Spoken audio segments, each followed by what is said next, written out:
श्रेयः। अच्छा। अनुपश्यमि। मैं पूर्वाभास करता हूं। हत मारकर। स्वजनम। अपने स्वजन। आहवे। लड़ाई में। उत्तर। कंकसे।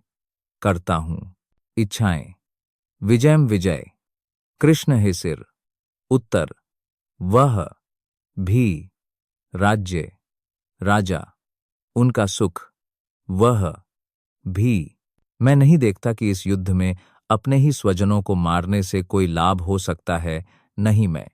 हे मेरे प्रिय कृष्ण, इसके बाद किसी विजय, राज्य या सुख की इच्छा कर सकता हूं, यह जाने बिना कि व्यक्ति का स्वार्थ विष्णु या कृष्ण में है। बद्ध जीवात्माएं शारीरिक संबंधों की ओर आकर्षित होती हैं। ऐसी परिस्थितियों में सुख की आशा करती हैं। मोहवश वे भूल जाते हैं कि कृष्ण भौतिक सुख के कारण भी हैं। ऐसा प्रतीत होता है कि अर्जुन क्षत्रिय के नैतिक नियमों को भी भूल गए थे। ऐसा कहा जाता है कि दो प्रकार के पुरुष होते हैं। एक क्षत्रिय जो कृष्ण के व्यक्तिगत आदेशानुसार युद्धभूमि में सीधे मृत्यु को प्राप्त होता है, और संन्यास आश्रम में जो व्यक्ति पूर्णतः आध्यात्मिक संस्कृति के प्रति समर्पित है। वह सूर्य मंडल में प्रवेश करने का अधिकारी है, जो अत्यंत शक्तिशाली और तेजस्वी है। अर्जुन अपने शत्रुओं को मारने से भी हिचकिचाता है। अपने सगे संबंधियों की तो बात ही छोड़ दीजिए।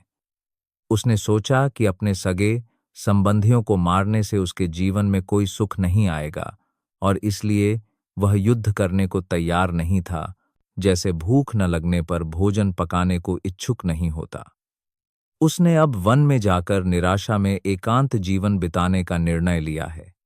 लेकिन एक क्षत्रिय होने के नाते उसे अपने निर्वाह के लिए एक राज्य की आवश्यकता है, क्योंकि क्षत्रिय कोई अन्य कार्य नहीं कर सकते।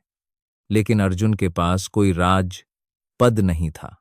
अर्जुन के लिए राज्य प्राप्त करने का एकमात्र अवसर अपने चचेरे भाइयों से युद्ध करके अपने पिता से प्राप्त राज्य को पुनः प्राप्त करना था, जो उसे पसंद नहीं था।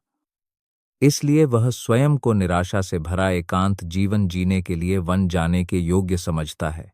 हे गोविंद, हमें राज्य, भोग और जीवन से क्या प्रयोजन? किसके लिए हमने राज्य, भोग और सुख की इच्छा की है? ये वे पुरुष हैं जिन्होंने युद्ध में अपने प्राण और धन का त्याग किया है। हे मधुसूदन, गुरुजन, पिता, पुत्र, पितामह, मामा, ससुर, पौत्र, साले और सगे संबंधी, इनको मैं नहीं मारना चाहता। यद्यपि मैं